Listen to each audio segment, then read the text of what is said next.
Hi everyone, and welcome to DnD Horror Stories with DnD Doge.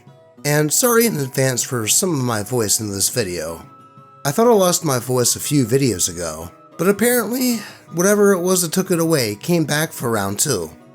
But with that, AI is a fact of life at this point, but some people just take it to an extent that is, well, just a bit sad. Like this next Dungeons & Dragons horror story. To the post. Another player made an AI chatbot of my character and claims that they're in a relationship. By Reddit user SignificantBus792. Hey y'all, sorry for the throwaway. I'm still just absolutely dumbstruck that this happened and could really use some advice here. I joined a campaign at my local game store about 8 months ago. For context, I am a gay man, playing an elf warlock who is also a gay man. This is unfortunately relevant. Things were going pretty well so far, with no major complaints, or so I thought. After our most recent session, on Saturday however, I got a text from one of the players, let's call her Sarah, who said she needed to ask me for a favor. She'd always seemed pretty chill and friendly before this, and I considered us friends, so I was like, sure, what's up? Sarah then told me that over the past few months, she's been recreating my warlock in ChatGPT. What? Wait, why? She'd been feeding the AI my character's backstory, personality, and the events of the campaign so that it would act and respond, quote, in character. Apparently, she had been talking to it for months as herself, not as her character. And then she went on to say that she had developed romantic feelings for the AI, which it apparently reciprocated, and that they were now in a relationship. Excuse me, what? She is, quote, dating a chatbot of my Dungeons & Dragons character. Again, what? She linked me a bunch of articles and stuff about people forming relationships with ChatGPT, and even a subreddit for people who marry chatbots, and insisted that this is a very real and serious relationship that means a lot to her. She even sent me screenshots of some of her messages with the bot. Okay, so I have heard of random and rare cases of people getting attached to AI chatbots romantically, which is already weird and not a good sign for our species. But this player fed OP's D&D character into it to make it love her? Are we actually in real life? Or did the world secretly end in 2012, and we were all put into some sort of simulation by aliens or something? I mean, this is just crazy town at this point. Then, the kicker. She asked if I could change my character's sexuality in the campaign itself, because the ChatGPT version of him is heterosexual, and the idea of her, quote, boyfriend not being attracted to her was hurting her feelings. I wanted to make a pause here to say something, but I can't find the words. This is just insanity. I left her on red, and still have absolutely no idea how to respond. Even if it's a joke or a prank, I feel weirdly violated and creeped out, and I'm honestly not sure if I even want to go to the next session. I mean, seriously, what the fuck do I do here? I have no clue. Talk to the DM and tell them about this? This is the product of an unstable mind, to think that a chat log with an AI is a real relationship, and it's both sad and psychotic at the same time. I truly fear for our species with this kind of shit happening. Update. Hi everyone, and thank you all for the responses. Sorry for a not very exciting update. I did end up dropping the campaign, as the idea of seeing Sarah in person made me super anxious and uncomfortable. I messaged my dungeon master and showed her the screenshots of my texts with Sarah, and she was 100% on my side, which was good. She agreed that it was really creepy and offered to talk to Sarah. but I told her that I would honestly just prefer to just drop the campaign, and she felt bad, but understood. I'm not sure if Sarah is going to be allowed to stay in the game, but I do know that the Dungeon Master is going to let the store manager know what happened. Though as for me, honestly, I think I just need a break from Dungeons & Dragons for a while after all this. Honestly, I don't blame OP one bit for nipping out of there. I mean, it's already creepy enough when a player uses their character to try to get with someone in real life, which happens a lot in these stories. But for someone to feed information into a chatbot like ChatGPT or Grok, and then develop an attachment to the text on screen like it's a real person, that would certainly freak me out. Also, I did look it up, and apparently, that is a thing that happens, which points to a larger issue with our society than I care to talk about on this channel. But yeah, I can see how that whole deal would have been unsettling for OP, and I don't blame him at all for noping out of there. I mean, even if the DM were to talk to Sarah and make her stop doing that, I'm sorry, I would be too freaked out to go back, as she obviously could not separate reality from simulated reality. The future is certainly going to be a weird and scary place, and we are already seeing some of the scary parts. But with that look into our society's future aside, let me tell you a tale about a dungeon master taking a player's mercy as a sign for erotic roleplay. To the post. Game Master decided my character has to be horny for the teenaged antagonist because I decided to rehabilitate her instead of trying to kill. By Reddit user Beltshazar98. I was playing an idealist firebender in Avatar Legends, who used to be a, quote, just following orders kind of villainous soldier in her backstory, who was given a second chance after her company was defeated towards the end of the 100-Year War. So naturally, she isn't the kind of person to see others as beyond redemption or kill on sight, since she had found redemption after serving evil. Also important is that my character was established to be sapphic after she had mentioned her ex-girlfriend in a previous session, as this will be important later. Anyway, our group had gone to confront the BBG in her hideout. The party needed to be in two places at once, since she had arranged a disaster to cover her escape. So my character, who was the only one of the player characters with a good way to survive a few techniques she knew, stayed to duel her while the rest went to save the town that was under attack. During the duel, I successfully redirected her most dangerous attack, but opted to redirect it into the wall instead of back at her because it would have been enough to kill her at that point, and my character was more or less a pacifist. The Game Master does the usual villain taunts for her and insists on learning how to do such a thing since she doesn't know how to redirect lightning. But rather than continue the fight, I go, "Sure, I'll teach you."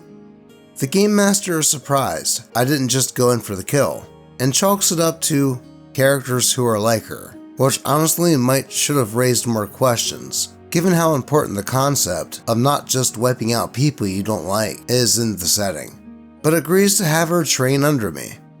One of the biggest in-lore limitations on the particular technique that I'm teaching her is the ability to regulate emotions. So I take the opportunity to shift her balance and make her less immediately dangerous to us and less likely to cause collateral damage if she did get into another fight down the line. Seeing her willingness to change, at least a little, my character lets her go to try to give her a second chance with her life. Fast forward several sessions, and she has become a contact with my character that I work with on occasion. We are dealing with something going on in the town that she has set up, which has mostly legitimate businesses in. So I ask if I can send a letter ahead, asking to stay at her home in order to avoid risking getting recognized at the local hostel. The Game Master agrees, so we go there. And as the Game Master is narrating our accommodations, he mentions the former BBEG stripping out of her robe and climbing into bed with my character, completely naked, like it's any other detail. Immediately, I ask what he means. Up until this point, there had been no sexual content, All of us had agreed there would be no sexual content in Session 0, and my character had never even come close to flirting with his character. I bring all of this up, and he says, "Well, you're the one who didn't want your lesbian character to snuff her and would rather be her teacher, so you're the one who introduced the sexual tension. You can't just retcon your character out of being a lesbian, so obviously, she wants to F her." One of the other players cuts him off, pointing out something extremely important, that the former BBEG is 16, and the Game Master is trying to roleplay a sex scene involving a minor. The Game Master tries to defend himself, saying that she's basically an adult, and it isn't real sex since there isn't a penis involved anyway. So yeah, 3 of us left that table, but the 4th player was defending the Game Master, insisting we were too sensitive for what wasn't real anyway. TLDR, Game Master tries to force me to roleplay a sex scene involving a minor because he thinks lesbian sex is hot. Well, that was a bit sick and disturbing. Just because OP's character was stated to be attracted to females doesn't automatically mean that they would be interested in someone just because she helped them turn their life around. And the reasons that the DM gave as to why were as equally disgusting. I don't blame OP and the other player for just getting up and walking out of there after those excuses, and I'm surprised anyone stayed to defend the Dungeon Master after that. He took what was supposed to be a simple redemption arc for a BBEG and turned it into some perverted fantasy that he wanted to make OP fulfill. So just ew. Anyway, after those stories, I think we need a kitty palate cleanser. So here's some more Boris, this time in sleep mode.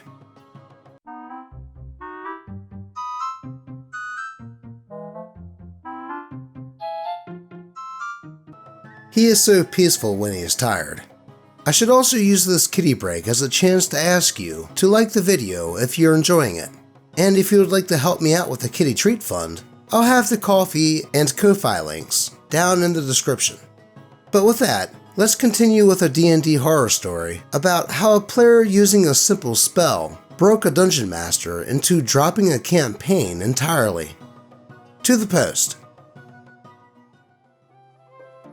Game Master rage quits because of a level 0 spell. By Reddit user Groovy Goblin. This happened over a decade ago. I was the forever Dungeon Master in my group, but one of my friends sometimes tried to Dungeon Master. Every time he did, I tried being very supportive in the hopes that he'd enjoy his experience and keep DMing. We started a new Pathfinder campaign set in a desert wasteland.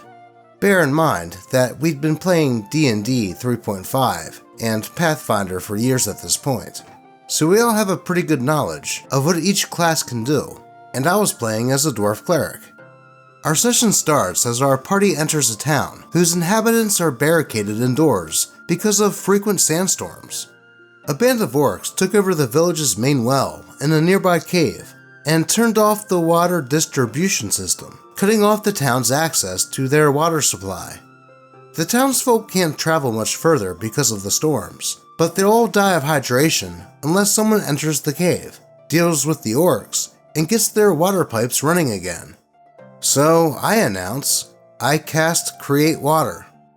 My Dungeon Master looks at me like I insulted his mother and asks me how much water it creates. Well, it says like a gallon, I say, reading the manual. But continue. But it's a level 0 spell. I can cast it as many times as I want, no components or any other cost. So I'll just tell everyone to bring me their bowls, jars, jugs, whatever, and we'll just stock as much water as possible. The Dungeon Master lets me do that. The townsfolk cheer, but there's still a sandstorm outside. We can't travel much further, so we stay in town until the storm subsides. We stayed in that town doing nothing for the entire game session. Any attempt to do anything outside would have us taking damage and penalties. At the end of the session, we told the Dungeon Master that we just didn't really understand what he wanted us to do, since he just wouldn't provide us any opportunity to do anything. To which our Dungeon Master replied, "Well, I had a really cool dungeon adventure in mind, which Groovy Goblin ruined by casting Create Water. I told him that there were a lot of ways to get us into that cave, if that was absolutely what he had wanted us to do. The orcs could have kidnapped someone from the town, or they could have started an ominous ritual in the cave, or the dungeon master could have just outright told us, "Hey guys, this is throwing a wrench into my plans. Please just go to the goddamn cave." And we would have been fine with it. Dungeon Master got mad, told me to run the game myself if I was that great of a DM, and he ended the campaign right then and there. In this guy's defense, we were mostly old teenagers. We started playing when we were 10, and we were around 18 when this happened. Edit. As many of you pointed out, a beginner dungeon master can easily feel like their campaign is derailed when something unexpected happens, and I should have been more attentive to that possibility. I really wasn't trying to screw my friend over. I really just heard, "We need water," realized that I had infinite water, and did 1 + 1 = 2, without realizing it could potentially screw over the whole campaign. From my more experienced dungeon master point of view, this wasn't something that could potentially ruin an adventure, and I failed to see how much damage it could cause. I think we both just had bad communication. I should have told my friend, "Hey, did I just screw over the campaign? Can I help you rectify it by coming up with ways we could be tempted to go into the cave anyway?" Though, on the other hand, he should have been upfront with us when I derailed his adventure, instead of keeping us locked inside for an entire session, and then blaming me for it. Again, we were both teenagers, so I'm pretty sure that we would handle it differently today.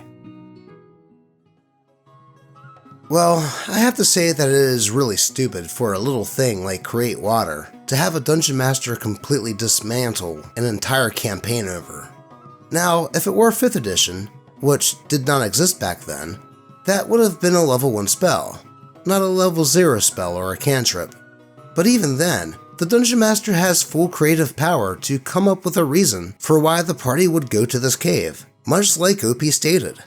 But like OP also stated, everyone was in their teens, so there was probably some other things going on.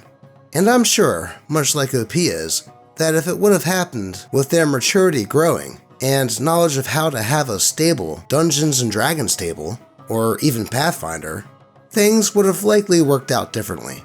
So let this be a lesson to those who are younger and just getting into the hobby.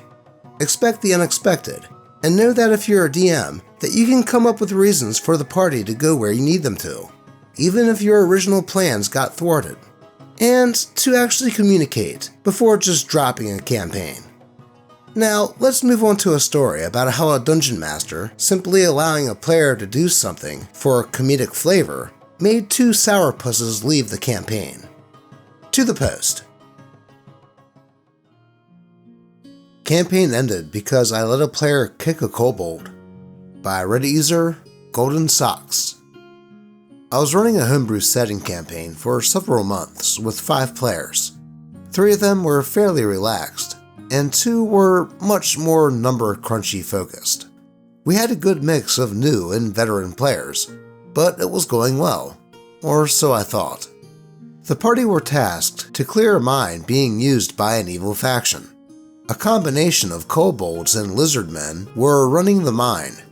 The players detonated an explosion to seal part of the mine, which sent a horse of kobold into a complete panic. I ran a battle encounter where I didn't put any kobolds on the field, but ran them as lair actions. They weren't a threat on their own in this case, so I thought it would be clever to run them as lair actions with them getting in the way or pushing around the party while they did battle with the lizardmen. They did no damage, but served more as obstacles for the players. It was going well until one of the players wanted to be funny and said that he wanted to kick a kobold as a bonus action. I said, since it didn't really matter to the battle that was ongoing, I would allow it. So I played it up as a joke, and even did a Wilhelm scream for good measure. Nothing changed at all in the battle. Immediately after that, the next player now wanted to kick a lizard man as a bonus action for advantage. I told them that I let it happen for the kobold because it had no effect on the battle taking place and it was just for a laugh. Well, this upset the player and another player at the table, saying how I need to learn how to play the game and to not let people cheat so openly. I tried to explain that it had no in-game effect and was more just flavor for the scene, but this just made them more upset. We finished the session with some bitterness. After everyone left, the two players that got upset decided to quit, along with another player who was married to one of those, thus ending the campaign. I get people want a rules-tight, combat-driven game, but letting even a silly joke past was far too much for them. So that's how kicking a kobold ended an entire campaign for me. Yeah, that is a bit ridiculous to get so upset that a player was able to kick a kobold just for comedic effect, to the point of abandoning an entire campaign. Though I would say that this happening when it did may have been a blessing in disguise, as it showed the combative nature of those players, and they would have likely been a nightmare to the dungeon master further down the road. So hopefully, OP can run the game with some new players that can accept some comedic relief in a campaign down the road. But it looks like we have time for one more DnD horror story that serves as a good example of why you should always talk things out and communicate when it comes to disputes in tabletop RPGs like Dungeons & Dragons. To the post. I was just accused of infantilizing my girlfriend when we play. By Reddit user, individual issue 511. For context, I've been dungeon mastering for 5-ish years now. Been dating a wonderful woman for a few months. She's completely new to D&D, but she loved the roleplay aspects of it when she hung out and watched the session. So we invited her to become a player. The thing is, she has no desire to do the math involved, so she was hesitant, but I offered to just have her roll the dice and I would do the math for her. Nothing too crazy. She sits next to me and rolls her dice, gives me the number, and I use her sheet to give her the outcome. The first session we did, nobody had an issue. Second session was different. This time, one of my longtime players is there that had missed a few sessions. She made a couple comments about how it's weird that I'm babying her and doing her math for her, though I told her to drop it, and that I didn't mind doing it at all. But it visibly dampened my girlfriend's fun for the night. We ended up calling it early and everyone left. My girlfriend, Anna, feels terrible and wants to drop out of the game, but I'm trying to convince her to stick with it because she's been having so much fun acting scenes out with everyone. I asked if anyone else was bothered by me doing the number crunching for her, and everyone else said that they didn't care, that they liked having her there, and that Sarah, the one who complained, is out of line, which felt good to hear. A few of us, including Sarah, are meeting up for drinks tomorrow night, and I plan on having a talk with Sarah and letting her know that she's out of line and needs to be kinder to Anna and to drop this bullshit. She was cold to Anna even before the incident that night, and that needs to stop too. She doesn't have to be Anna's best friend, but she needs to be cordial because Anna is important to me and deserves respect and basic decency from my friends.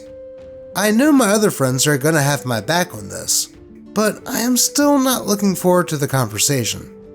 Anyway, as far as horror stories go, I'm sure this rate's pretty low, but I just wanted to put this out there because even talking into the void sometimes helps me with things like this.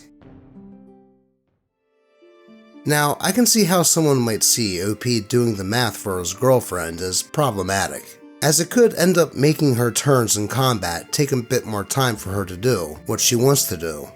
But in the end, I really don't see it as that much of a big deal. Heck, I know that not everyone is great at math, and I myself have had to pull out a calculator on occasion for big sneak attack rolls that also had other variables added to it.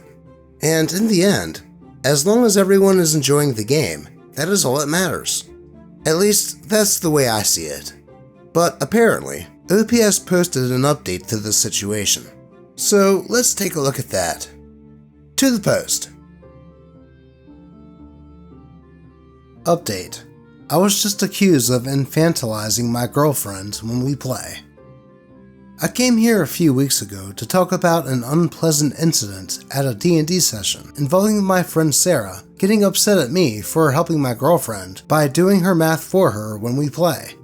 I wasn't expecting so many people to be so vehemently against me doing quick mental math to help her out in the comments. But then again, I wasn't expecting Sarah to go off on us about it either.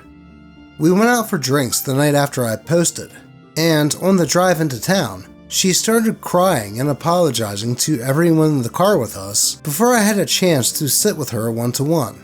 She said she doesn't actually care about me doing Anna's math. It just turns out that she'd just gotten some really bad news about her job and took that anger out on us. Sarah's worked at the same company since she was in high school, working summers. She'd worked her way up over 20 years and just found out that the company is going under and she's going to have to look for work for the first time in her life, and she's scared. She was very apologetic, and once we calmed her down, she said she wanted to apologize to Anna in person, which she did do so later. We decided to drop the subject and focus on cheering Sarah up, which we seemed to do after a few drinks. When Sarah went to the bathroom, I had a quick chat just to make sure that everyone was okay with how I was helping Anna, and they were all very clear. They don't care. Anna's fun to have around, and they don't see any reason to change it, as long as I'm the one doing the work and not them. Like many had suggested, I offered to see if she would use an app on her phone or a calculator, and they said she doesn't need to. If this works for us, it works for them. Anna immediately forgave Sarah as soon as she heard about her job. She had to find a new job when her last place went under, and she was very sympathetic to her pain. When Sarah came over to apologize, they ended up talking over in my living room to watch some stupid show about Skinwalker Ranch and aliens or something. All I know is they both get along great, and our last session was a blast. Anna's character is currently breaking Sarah's out of jail for false imprisonment. The bard is working with the druid to create the world's most addictive pudding, and the horse is teaching goblins how to make shoes. Also, for those who were kind enough to recommend some other math light or mathless systems, I really appreciate it. I'm going to be doing some rulebook reading to see if there are a few that I can run by the guys to see if they want to try them. Might even see if some of them are good for one-on-one sessions with Anna. She's hooked on playing characters now, and I want to give her a chance to try as many of them out as possible. But that's it. Thanks for letting me get this out. Take care, folks. Also, sorry to the handful of people who are hoping for Sarah to secretly be in love with me. But no, we're just friends. Well, it sounds like everything worked itself out in the end. Now, should Sarah have taken out her personal issues on someone that had nothing to do with it? Of course not. But sometimes, it can seem like the world is just against you, and any target can look like a viable one. I am glad to hear that Sarah and OP's girlfriend were eventually able to make up, and the rest of the group doesn't have any issues with Anna not being great with math, and OP just doing it for her. Gatekeeping someone from D&D for being bad at math just seems like it would be dickish. And this just proves that it's always good to communicate whenever there are issues in a game of Dungeons & Dragons, because sometimes things will just work out in the end. And speaking of endings, that is all I have for you today. As always, I appreciate all of you, and hope that your games remain horror story free. Until next time.